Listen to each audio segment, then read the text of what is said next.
कभी सोचा है जब पूरी दुनिया जंग या किसी महामारी के डर से अपने घरों में कैद हो जाती है, तब असल में होता क्या है? स्टॉक मार्केट क्रैश हो जाते हैं, सड़कें एकदम सुनसान।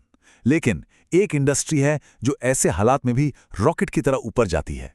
इस पूरी बात को समझने के लिए हम शाहिद अनवर के उस ब्लूप्रिंट को देखेंगे जो बताता है कि कैसे सबसे बड़े संकट ही ई कॉमर्स के लिए सबसे बड़े मौके बन जाते हैं। देखिए, बात बड़ी सीधी सी है। लोग भले ही मिसाइलों से बच रहे हों या लॉकडाउन में बंद हों, लेकिन शॉपिंग थोड़ी बंद होती है। नहीं, बस तरीका बदल जाता है, सब ऑनलाइन हो जाता है।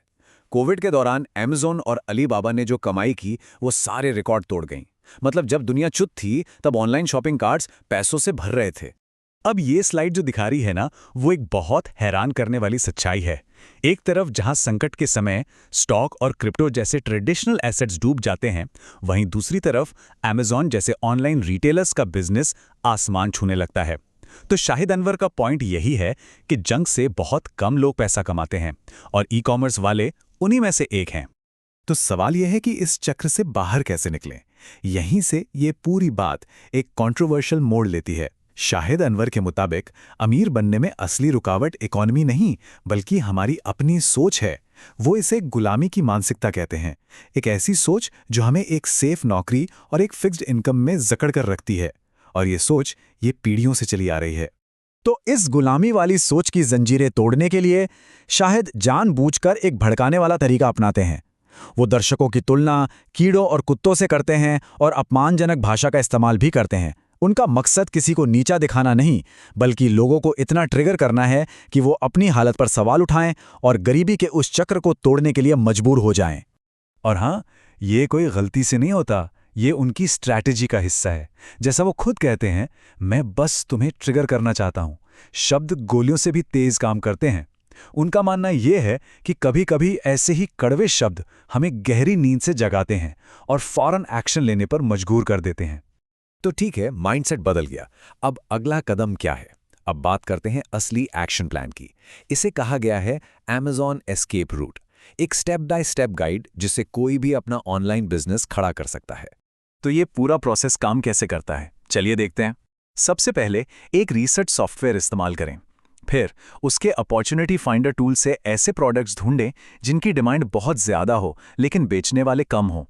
एक बार प्रोडक्ट मिल गया तो उसे अलीबाबा से सस्ते में खरीदें, सीधा अमेज़न के वेयरहाउस में भिजवा दें और बस कस्टमर्स को बेचना शुरू कर दें।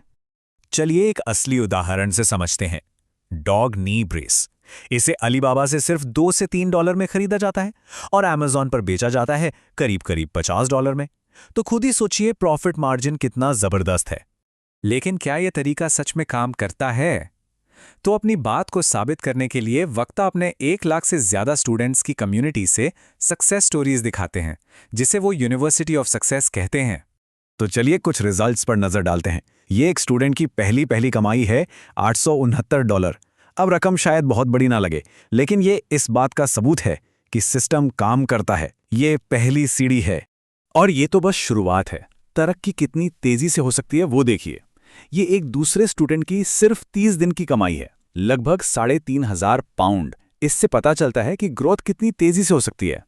और आखिर में एक नज़र इस पर डालते हैं कि ये बिजनेस कहाँ तक जा सकता है। ये एक पुराने स्टूडेंट की कमाई है, 2,27,000 दिरहम। ये दिखाता है कि इस मॉडल में कामयाबी की कोई ऊपरी सीमा नहीं है। तो इन सारे नंबर्स के पीछे बस एक ही मैसेज है। अगर ये आम लोग ऐसा कर सकते हैं तो कोई भी कर सकता है। ये सिर्फ सक्सेस स्टोरीज नहीं है, बल्कि ये यकीन दिलाने का एक तरीका है कि ये रास्ता सबके लिए खुला है। अब आते हैं इस पूरी बात के सबसे पावरफुल आर्ग्यूमेंट पर।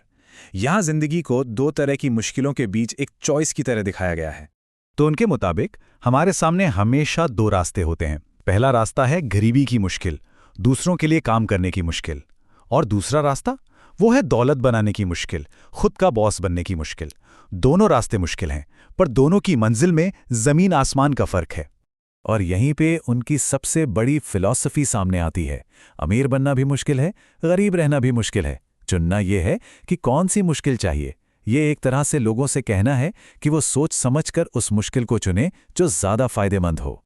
तो आखिर में सवाल यही बचता है, दोनों रास्ते मुश्किल हैं। एक गुलामी की तरफ जाता है, दूसरा आज़ादी की तरफ। तो असल में ज़्यादा मुश्किल रास्ता कौन सा है? ये एक ऐसा सवाल है जिसका जवाब हर किसी को खुद ही ढूंढना होगा।